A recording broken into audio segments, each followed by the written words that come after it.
Hello, Meatbags. This is Bob Meatbag. I am here today with a critique for Jensen Chung. Thank you, Jensen, for letting me critique your work, and thank you, everybody, for posting your stuff on Facebook. Alright, let's get right to the critique.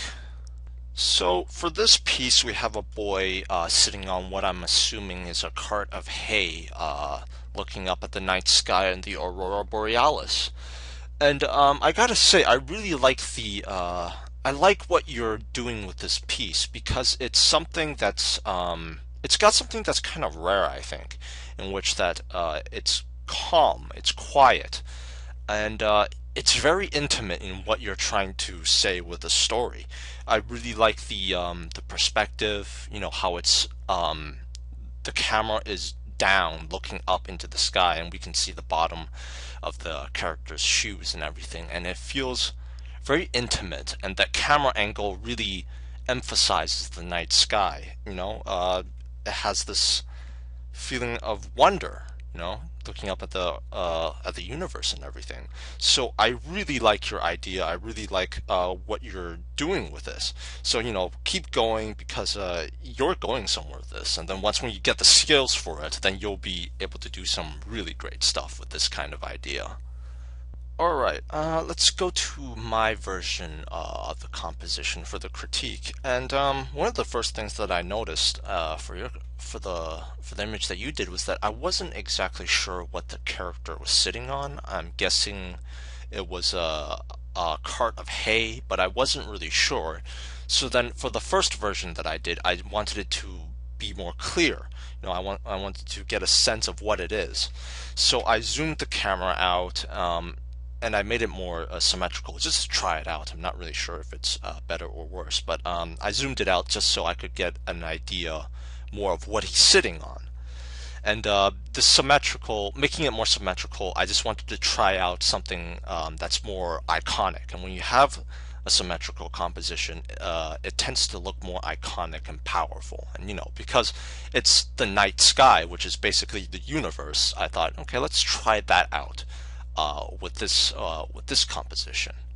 All right, moving on to the second composition. I did feel as though the first one might have been too symmetrical, and so I decided to push the cart off to the side to make the composition more interesting. And I zoomed out more just so that there's even more of you get more of an idea of what is going on with the cart. What's the character?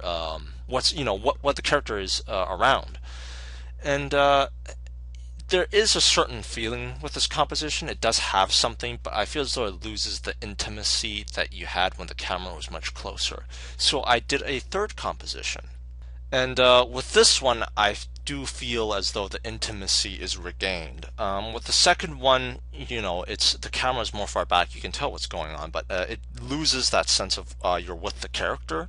So I do feel as though this one does regain that more. I've turned the cart more 3/4 so that you can tell what's going on a bit more. I have the indication of where the wheels are, and this all goes back to letting your audience know where everything is, what's going on with the image, letting them know okay, what is the character sitting on, what's around the character. Speaking of which, I noticed with your composition, the character is very much of a straight-on shot. So I made the character more into a 3/4 view, and that makes it a bit more interesting in terms of posing. But I noticed that there's something that you should work on, which is just that there's a lot of things going on with your character that's very flat, and it contrasts with the things that you're doing right. And with the shoes, for example, you have multiple planes going on, and it looks a lot more 3D. It's got a bottom plane for the bottom of the shoe. It's showing the side plane for this shoe. It's got indications of the front plane. This one has the front plane as well. So you have about 2 or 3 planes going on with the shoes. But when you take a look at his legs, you notice that they're very flat. They're just sort of have one plane going on, and you're not necessarily thinking in 3 dimensions.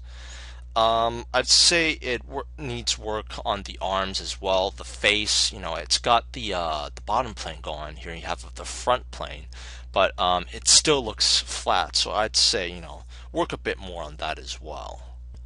I'm guessing that the tangent you sort of have with the Aurora Borealis in his head was intentional, so I tried to keep that with the third composition and the first composition. And the reason for that is that it's like the way you have it right now. It's like the Aurora Borealis is his thoughts, and it's leaking out into the universe, and that's really cool. That's I think an example of you know, bending the rules a little bit and changing things up to emphasize an idea. And in this case, it works. I think it works out pretty well. Um, but yeah, pretty much that's it. I think you're doing a really good job. Keep working on your drawing. Pay attention to informing your audience about what's going on. Like, what is this? Is this hay? Is this straw? Is this a cart? Is it being pulled by a horse? Like, just inform the audience what's going on. And next time, if you're doing a shot like this as well, I would suggest putting a vanishing point way up top. That way, I would have the cart following that vanishing point going upwards to really emphasize that, we're looking up into the sky. But yeah, other than that, you're doing a really great job. So, Bob, I have to use the computer. what? I gotta go.